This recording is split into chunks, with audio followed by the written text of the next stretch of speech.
today I will be discussing to you about tips on how to apply visa papuntang Schengen countries. So, if you will have a Schengen visa, you can travel not only one countries but, hey guys, 26 countries lang naman.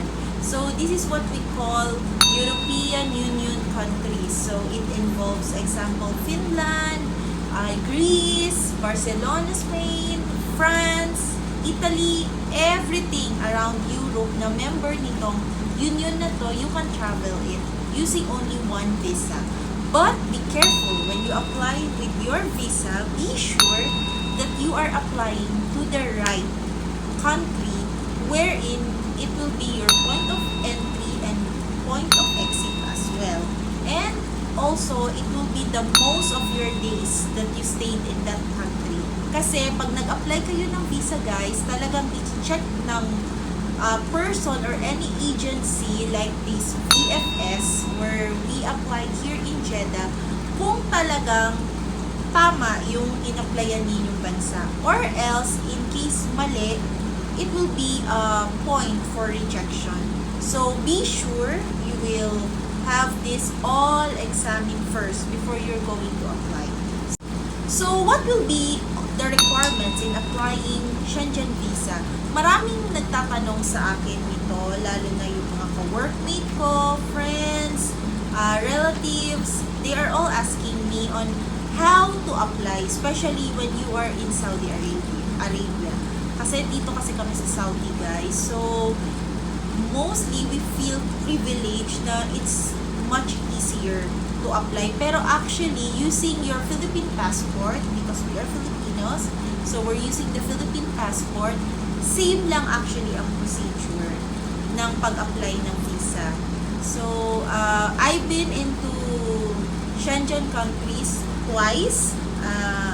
Lagi kami sa France, ang point of entry namin, because it's just that we fell in love in France, guys. So, first requirement is that you have to fill up application form. Not literally that you will fill it up, but you will visit online. So, just look at the link below wherein you can fill up your application form. Example, you will go to France, like what we have started. It's our point of entry. So, France, we choose France because really it's my dream to go to Paris, to see this Eiffel Tower, to visit the Louvre, to see Mona Lisa painting. So, really, ever since I was young, France is really one of my dream place to visit. So, in 2017, we have this opportunity to go to France. So, when we apply to France visa, you should use the online application nowadays. Kasi techie na ngayon guys, there is no filling up na, kundi you will go online. So just see the link below to see where you will apply online. When you apply online, make sure you fill up all the necessary boxes, all the necessary questions that this application will ask you. Especially, tama talaga guys that you should always be honest. Honest in applying that. Huwag kayong gagawa-gawa ng kung ano-anong kwento. Like if they will ask for your travel history, be concise, be honest about your travel history, about your income, about your data. Really be honest because they will really know also. And it might be point also for your rejection. So, once you finish filling this application form, the next requirement will be your appointment. So, you will have your appointment. But you cannot take note, guys. You cannot go to the appointment page if you miss any information from your application form.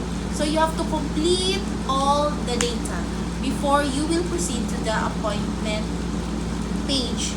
So, once you complete, you will proceed to the appointment page. On that page, this is the page wherein you will select the date wherein you will submit all your documents. So, you will going to submit it to the courier, which we call the Al-Itimad. Here in Saudi, we submit it to VFS Global The name of their company is Al-Intiman. It's very far near the airport, but you can Google or GPS the location for that. It's just so easy to be found because that is the only courier which process Europe visa, Australian visa, Canadian visa, US visa, I don't know, US, not, you will go directly to the main consulate in the US, but all Europe matter there, you are going to process it there. So once you have the appointment and the date, so this will be the time that you have to prepare all the other documents, necessary documents. Kasi once, whatever you filled up in your application form, it should coincide with the documents that you create. So what will be the documents that you will be needing? So first, aside from your online application form, you have to print it out, your appointment slip. This appointment slip, it will come with a barcode. So talagang really online siya. You cannot just make it without going through their website kasi it comes with a barcode. So yan lang yung ipapunch in nila to make sure that you really apply online. So the documents that you will be needing is that number one, if you are working, especially you are working in Saudi Arabia, you need to have your work certificate. So what is this certificate of employment? So you have to get it from your HR Human Resource Office, your certificate of employment. Make sure that all the data written there coincide with your passport, with your Iqama, and with your salary. Because this salary, they will check it eventually with your bank statement. So make sure that everything is correct in your work certificate. And I suggest guys, when you apply here in Saudi, make sure na naka more than 2 years na kayo sa workplace ninyo. Because I have friends before, they applied, less than 1 year pa lang sila sa workplace nila. They got denied.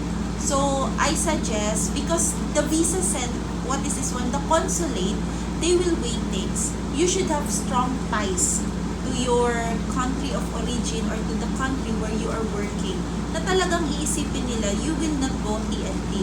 So, dapat talaga, meron ka ng parang foundation. So, the more years you are in your workplace, the more positive it will become out that you will be approved with your visa. So you should really check the information in your work experience. After all the information is correct, you have to go to the Chamber of Commerce to stamp it.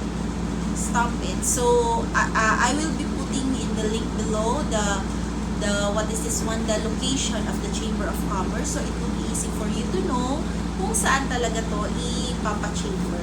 So after your work experience, your work certificate with chamber stamp, next requirement is your bank statement. So the budget. Actually, the budget, there's no specific budget. It depends on how many days you will stay. How many days you will stay in that place. So, you should come up with a research. Kasi when you travel to Europe, unless if you are really rich, so you can just travel instantly. But for us, like us, that we really save for our travel goals, so we plan ahead of time. So during this planning stage, you have to have your research on what is the minimum requirement for that country that you are going to visit, and make sure you really abide on that requirement. Like example, for the France, you should have 50 euro per day. So if you will convert, you should have enough money. If you will stay 7 days, so 50 euro times 7 days, this money should be present in your bank account when they convert. So the more money, actually, the more money that you will have in your account, the high the rate that you will be approved. Really. So I would suggest, if you will be traveling for 1 week in Europe, at least you will have more than 10,000 reals in your account. The more, much better. And make sure this money is just your pocket money. because the next requirement will be your itinerary. For me, during our first application in Europe, what we did is that we got tour packages. So there would be a lot of tour packages offered in all website at legit po ang iba doon. But make sure muna, confirm with your colleague or anybody who travel to Europe if legit pa to. Kasi nagkalat din po yung mga hindi legit. So for us, we go to Expat Explore, Tours for Fun, Expedia. They are all legit. Proven and tested how many travels we travel already using this website, and really they are legit. So for during first time, if you're a first timer, better to get tour packages. You know why? To avoid the feeling of anxiety, because you know you are new sa place, so you will feel this anxious feeling. You are not comfortable to travel kasi you don't know the place yet. But if you have tour packages, all is set, all is prepared. You just bring yourself, bring your luggage, make your outfit of the day, outfit of the night, then go rebels. Everything is all prepared. So if you're a first time traveler, I suggest you get a tour packages. So I will be putting also in the link below all the tour packages that we have before, so for your references. So on that case, so you should have a detailed itinerary. Day 1 where you will go, so we prepared that one also. It was given to us for our tour packages. So number 2, next will be the round trip ticket. Round trip ticket. Dito tayo mas mamamahalan eh. Pero if you plan ahead of time, as what I have said, if you plan before 4 to 6 months or 1 year before this travel to happen, you can have cheap prices of ticket. Or during those sale period na mag-book ka na agad, even you will not yet travel, so mas makakamura ka. Kaysa ngayon, next week ka magta-travel, ngayon ka mag-book ka, mahal talaga po. So you should plan ahead your travel, especially in Europe, para mas marami kang budget for your pakiman. So kung makakasave ka for your ticket, for your itinerary, and everything. So for the ticket, we tried before Saudi Airlines. It was amazing kasi direct flight siya. From Jeddah to Paris, only 5 hours. Took us 5 hours only, so very easy. Then we tried for our second trip, we tried Royal Jordanian. It was also good. May stopover siya but only 2 hours, so it's not that bad. So it's okay. So it's up to you. You can find a lot of tickets. It's up to you kung ano ang gusto mong flight. Basta there is also website which offered a lot of cheap tickets like Bigo, Agoda, Expedia, Clear Trip. They are offering very cheap tickets, but make sure na, kasi mostly kasi ng travel namin, we travel winter season, so hindi talaga siya ganun kabagsak ang presyo, but at least we enjoy. Kasi for us kasi, we love to travel during winter kasi malamig. We will be able to use our winter clothes. We can have this outfit of the day, outfit of the night.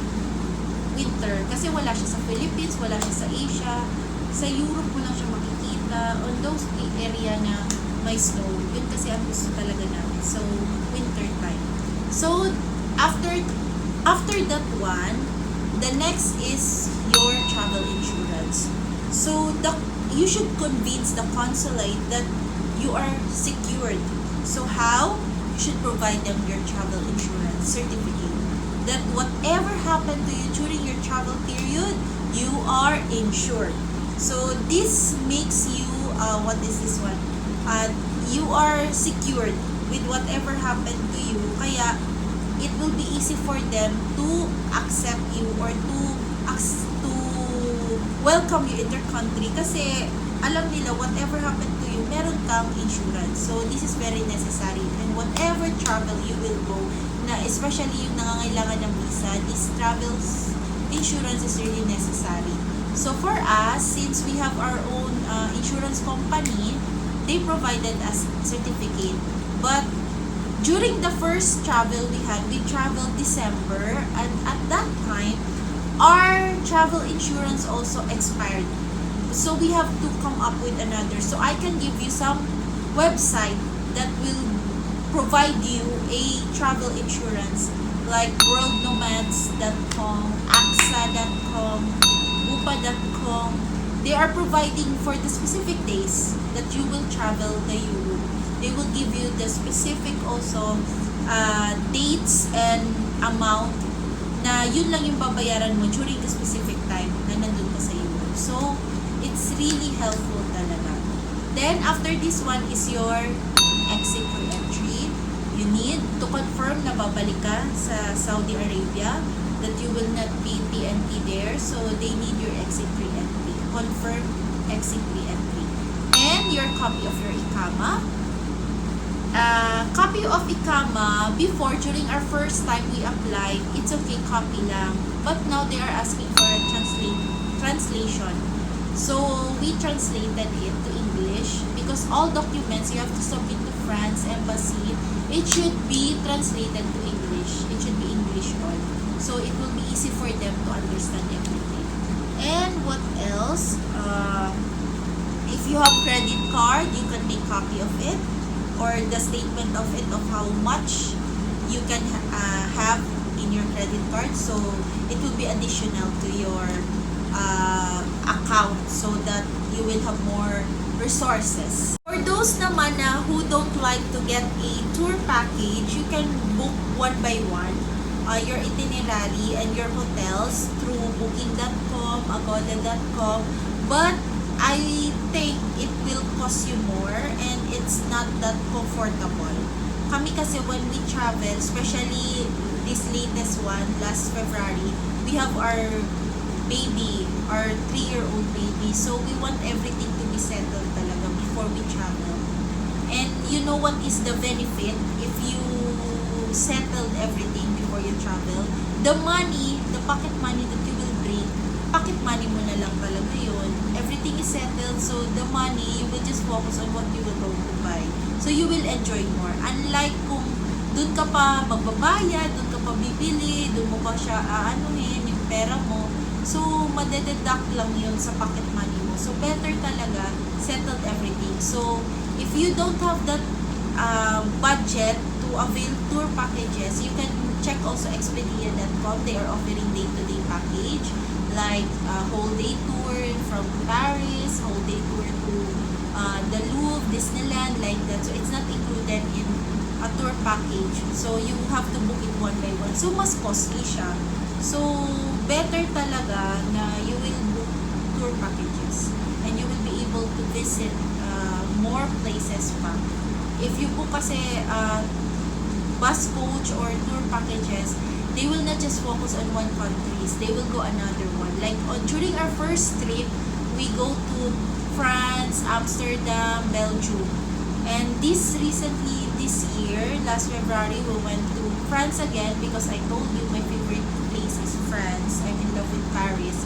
So, France again, we went to Switzerland, to Italy, and then Monaco. So, it's really more countries you will visit if you will have these tour packages. So, just check the link below for those tour packages that I have on my list, like the Expat Explore, the Tours for Us, the Expedia. They are also the Viator. They are also all legit. So, you will get to enjoy it. So, guys, once you complete all the mentioned requirements that I have told you, you have to prepare also the payment. So, for Schengen Visa, it will cost you 381 Riyal. It's include the 124 for the appointment and the other one is for the application form. So, total 381 Riyal lang po. But if you will bring children below 12-year-old, like my son, ang babayaran mo lang sa kanya is the application form. But the visa itself is free. So, mas maganda, better na mas bata pa yung baby before reaching 12, i-tour mo na siya kasi you got to enjoy him having visa for free. So, yan yung na-enjoy namin ngayon. Once you submit all the requirements, guys, so you have to wait for us for the Schengen Visa for the 2 application we did for the first 2017-2019. We waited 2 days only and there would be an SMS. You will receive a message Once the consulate receive your application, you will receive SMS. And once they return your passport to show you your visa, you will receive also SMS. So it will take you 2 days only. But I told you, the planning stage, this is the long time. So example, you're planning to go February, we already submit our requirement December. We really give ample time. So for any discrepancy, for any things that might happen along the way, we still have ample time to fix it. But thanks God, everything is really settled. Everything is really on a right way. So it's easy for us to get visa. Basta lang guys, ang tip ko lang talaga sa inyo, follow the requirement, be honest, plan ahead of time, do some research, save money, a lot of money. So the more money, really, it will really help.